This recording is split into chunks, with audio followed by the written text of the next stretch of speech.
नमस्कार दोस्तों, 18 साल बाद पहली बार आरसीबी ने अपनी पहली आईपीएल ट्रॉफी उठाई। इसकी खुशी अभी खत्म भी नहीं हुई थी कि बेंगलोर के चिन्नास्वामी स्टेडियम, जो कि आरसीबी का होम ग्राउंड है, वहां से दिल दहलाने वाली खबर आती है। बेंगलुरु में आरसीबी के पहली बार आईपीएल जीतने पर चिन्नास्वामी स्टेडियम में जश्न भीतर मनता रहा और बाहर फैंस मौत की भगदड़ में जान गंवाते। आरसीबी की जीत को सेलिब्रेट करने के लिए चिन्नास्वामी स्टेडियम में पूरी आरसीबी टीम आई थी और आरसीबी के समर्थक भी भारी संख्या में वहां पहुंचे थे। लेकिन इस भीड़ में ऐसे भगदड़ मची कि 11 लोगों की मौत हो गई और 47 लोग इंजर्ड है। दोस्तों, ऐसे मौकों पर किसी पर इल्जाम लगाना तो ठीक नहीं लगता, लेकिन जब इस पूरे इंसिडेंट का बिल आरसीबी और आरसीबी के क्रिकेटर्स पर फाड़ा जा रहा है, उन पर एफआईआर और कंप्लेंट्स हो रही है, फिर तो ये बात उठानी जरूरी है कि इस पूरे मामले में आखिर चूक किसके द्वारा हुई है। इसमें कोई डाउट नहीं है कि कर्नाटका सरकार ने चिन्नास्वामी स्टेडियम के बाहर कोई अच्छी अरेंजमेंट्स नहीं की थी। कर्नाटका सरकार व्यवस्था बिठाने में बुरी तरह फेल हुई है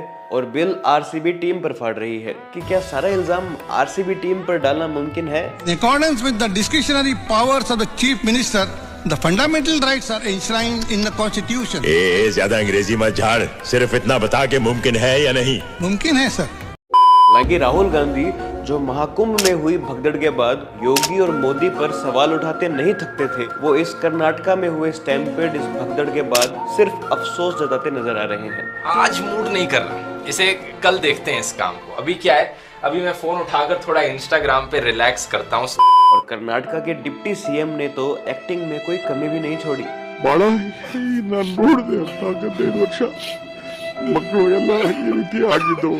वाह, क्या एक्टिंग कर रहा है।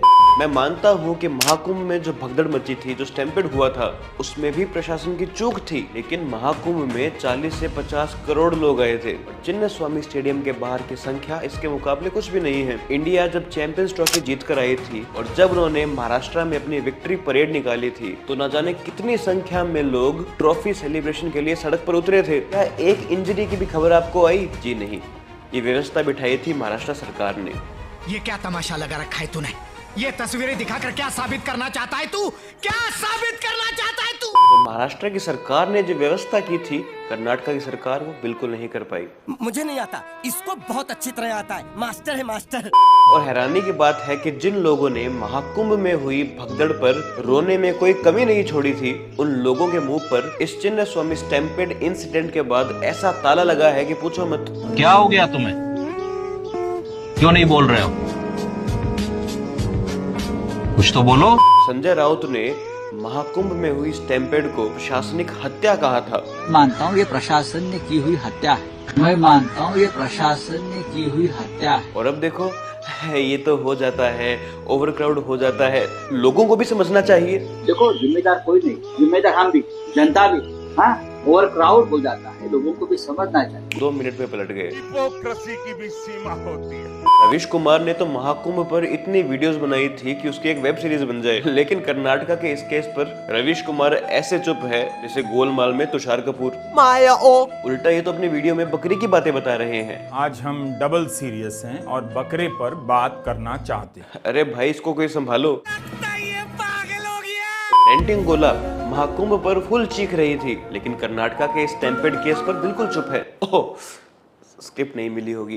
कहाँ है स्क्रिप्ट? पूरा लेफ्ट का इकोसिस्टम महाकुंभ में क्या प्रॉब्लम है, महाकुंभ के बाबा कितने फ्रॉड है, आईआईटी बाबा कितना फ्रॉड है, गंगा का पानी कितना गंदा है, कितना दूषित है, महाकुंभ में हुई भगदड़, पूरे दिन बस यही बातें, बस महाकुंभ को डिफेम करना था। और अब जब कांग्रेस रूल्ड कर्नाटका में स्टैम्पेड हुई है तो कुछ मत बोलो, कुछ मत बोलो। पुष्पा 2 फिल्म रिलीज के बाद थिएटर में जब स्टैम्पेड हुई थी, भगदड़ हुई थी, तब अल्लू अर्जुन को अरेस्ट कर लिया गया था। लेकिन अब कर्नाटका के इस इंसिडेंट के बाद किसको अरेस्ट किया जाना चाहिए? क्या इस केस में सरकार के जवाबदेही नहीं है? योगी इस्तीफा दो, मोदी इस्तीफा दो, अश्विनी वैष्णव इस्तीफा दो, ये बातें तोते की तरह बोलने वालों के मुंह पर ऐसी पट्टी बंधी है, इनके मुंह से आवाज नहीं निकल रही। वो क्या है कि मैं कभी कभी बोल भी सकता हूँ और कभी कभी सुन भी सकता हूँ। मैं थोड़ा अलग तरीके का गूंगा हूँ। कर्नाटका की राजनीति में लोगों को ऐसे बेवकूफ बनाया गया है कि लोगों का मेन मुद्दे पर ध्यान ही नहीं जा रहा है। आज बेंगलोर, जिसे सिलिकॉन वैली ऑफ इंडिया कहा जाता है, उसमें ट्रैफिक की समस्या है, सड़कें टूटी हुई है, बड़ी बड़ी कंपनीज बेंगलोर छोड़ के जा रही है, हैदराबाद में अपनी ऑफिस शिफ्ट कर रही है। लेकिन नेताओं ने लोगों का ध्यान किस पर डाइवर्ट कर रखा है? हिंदी इम्पोजिशन पर। No Hindi, only Kannada sir.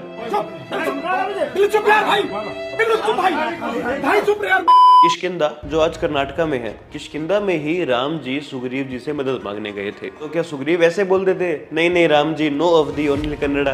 अरे नहीं भाई, हिस्टोरिकली हम लैंग्वेज पर कभी लड़े ही नहीं है, लेकिन आज भाषाओं की लड़ाई में सब फंसे हुए हैं। जब कोई रियल मुद्दा आने लगता है, वहाँ की सरकारें हिंदी इम्पोजिशन का मुद्दा लाकर उनको चुप करवा देती है। हमारे यहाँ ऐसा ही होता है। कोई रेजिग्नेशन, कोई अकाउंटेबिलिटी है ही नहीं। और हम अकाउंटेबिलिटी की उम्मीद रख किस पार्टी से रहे हैं? उस पार्टी से जो इंडिया पाकिस्तान के कन्फ्लिक्ट के बाद ये सवाल पूछे जा रही है कि भारत के कितने राफेल गिरे। शर्म आनी चाहिए आपको। वो पार्टी जो हमारे विदेश मंत्री पर इल्जाम लगा रही है कि उन्होंने पाकिस्तान को इंडिया के वॉर प्लान्स बता दिए। अरे भाई, जब बरखा दत्त तक ने आपकी इस बात को बेहुदा बोल दिया है, तो सोचो आपकी बात किस तरह की है। बरखा दत्त ने बोल दिया, आज के बाद इस दुनिया में अगर कोई मेरा सबसे बड़ा दुश्मन है तो वो तू है।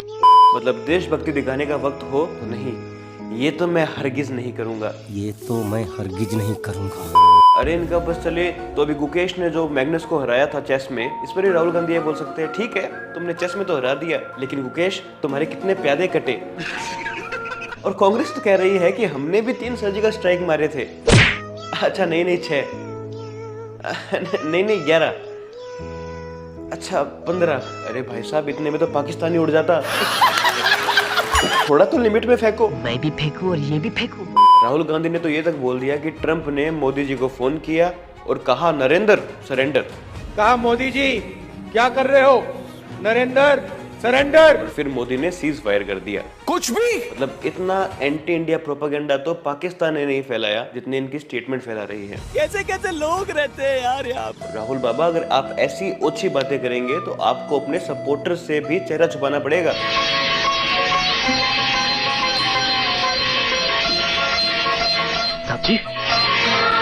कांग्रेस के नेता तो G7 से इनविटेशन ना आने पर भी भारत की डिप्लोमेसी को फ्लॉप तक बोल रहे थे, लेकिन अब बोल तो नहीं गए हमें। अरे थोड़ा समय खराब चल रहा हो भाई, दिमाग काम ना कर रहा हो। दोस्तों, जो चिन्न स्वामी स्टेडियम के बाहर हुआ है वो बहुत दुखद है। भारत के लोगों में जानता हूँ कि आप बहुत खुश थे, आप अपनी टीम की खुशी में शामिल होना चाहते थे, लेकिन आप ये चीज तो देखिए कि आपकी प्रशासन कैसी है। क्या आपके लिए वो कोई व्यवस्था कर भी सकती है? अगर नहीं कर सकती तो चाहे कितना भी बड़ा हीरो हो, कितना भी बड़ा क्रिकेटर हो, आपके जान की कीमत सबसे ज्यादा है। दोस्तों, आपके इसके बारे में क्या विचार है मुझे कमेंट सेक्शन में जरूर बताइएगा। वीडियो को लाइक करना ना भूले, कमेंट जरूर छोड़ के जाइएगा, इससे मुझे बहुत मदद मिलती है। चैनल को सब्सक्राइब करना ना भूले। मिलते हैं नेक्स्ट वीडियो में। जय हिंद, जय श्री राम।